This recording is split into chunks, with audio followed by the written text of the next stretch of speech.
and how long this cleanup can take. News 4's Melissa Colorado is live near 52nd Street and 2nd Avenue there. That cleanup, we're understanding, is that could take days. It could take days, Rin, and despite the rain, it is coming down heavily right now. We can still see those air quality monitors behind us. They've been going off all day. The good news for folks who live in this area, for those who work in this area, is that no elevated levels of asbestos has been detected in the air. Despite that, the city is encouraging people who live in the area, close those windows, stay indoors if you can, while the cleanup process continues. Tonight, officers wearing N95 masks redirecting foot traffic in Midtown as crews clean up the mess left from this morning's steam pipe leak. Jerry and Asher Ferris visiting from California knew something was off last night when they spotted what seemed like extreme levels of steam spewing from underground. It seemed a little more intense than normal, and that's what we were talking about on the way back. Like, that just seemed like extra steam. Steam everywhere. Like you couldn't see in front of you. It was like a cloud just right there. Overnight, Asher woke up to the sound of a major steam pipe leak on East 52nd Street and 2nd Avenue. I heard a loud bang, and so I jumped it up. I was like, what happened? Con Ed says the steam line leak worsened through the overnight hours. Cell phone video taken from a high-rise apartment covered in dust, and hazmat crews inspecting 2nd Avenue, which was shut down to traffic. We had to wear masks. There was police everywhere. By 6:45 a.m., Con Ed, which owns the steam pipe, capped the line. No one was injured. Because underground steam pipes are often wrapped in asbestos for insulation, the city asked people living in surrounding buildings to shelter in place. It's a little nerve-wracking, though. By 5 p.m., the city announced all air test results are coming back negative for elevated levels of asbestos in the air. The weather is certainly helping. The light rain today, the rain that we're going to have overnight will also help. But we do have a pretty big area that we need. Are reopened. Eyewitness News reporter Sonia Rincona on the scene for us, and she joins us live tonight. Sonia. Sandra, the investigation is underway into what caused that steam leak at 52nd and 2nd, but with the steam main shut down tonight, there are several buildings that don't have heat. Of course, the bigger concern is all the asbestos and the dirt and dust that came out of the ground. The city and Con Ed are going to power wash all the dirty surfaces, and Mother Nature is going to help. The cleanup is starting with 3rd Avenue tonight. Con Ed leading the way as they cover storm drains, sewers, and anything that could fill up with asbestos-laced water, and siphoning that water away from catch basins to collect it and treat it like hazardous waste. We expect these operations to take at least a few days, possibly more, just because it is a big area. This time last night, these images captured what Jerry Ferris and his son thought was an excessive amount of steam coming out of the street. He compared it to a boiling tea kettle. Huge clouds of white steam on a night that wasn't that cold. When I woke up, there was hazmat suits, guys everywhere. There were people testing. There was cars, there was police, there was ambulances, fire people. Everybody was there. I was like, what is going on? The first thought was it had to be that pipe that we had seen the night before. We're literally right on the same block. And as we went onto the balcony and we saw that just the dust was everywhere, as he mentioned, that hazmat suits were there. The guys called upstairs, asked us to put our masks on, to stay inside.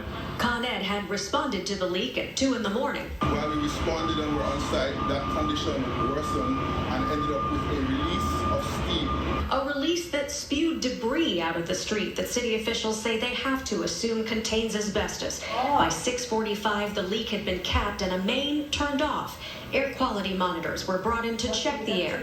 Preliminary tests were negative for asbestos, but now the city is tasked with getting that dirt off every surface as high as 4 stories up, urging residents in the area to keep windows closed and use masks as a precaution. That alert first went out at 9 this morning.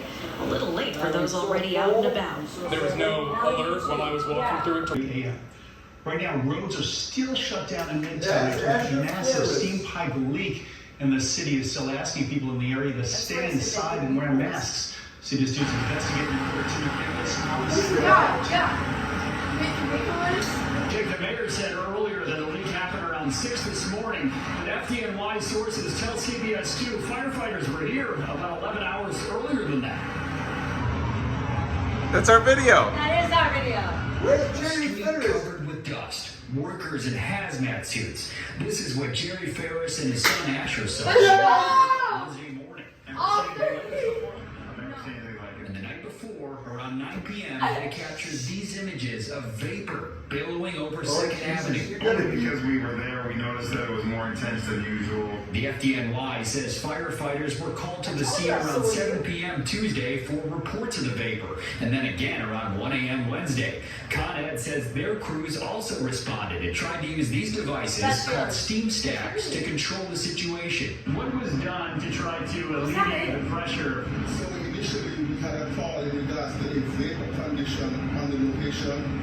While we responded on site, that condition worsened and ended up with a release of steam. The leak brought morning traffic to a crawl.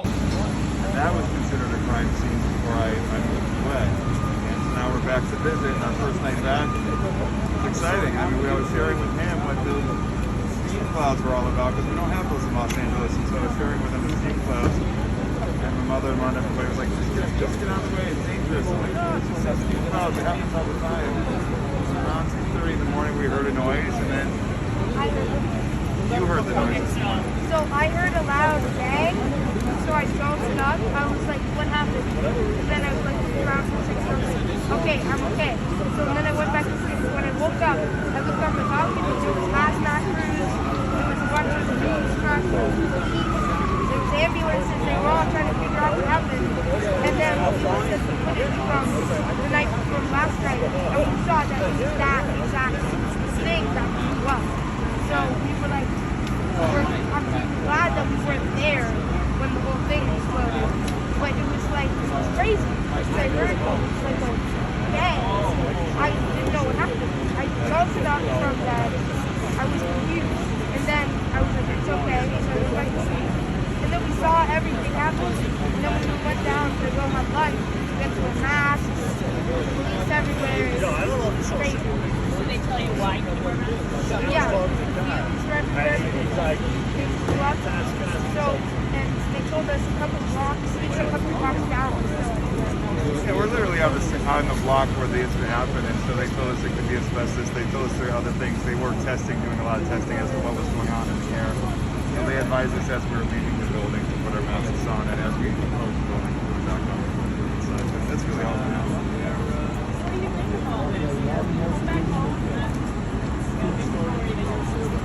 You know, look, New York can handle anything. We're strong, and you know, it's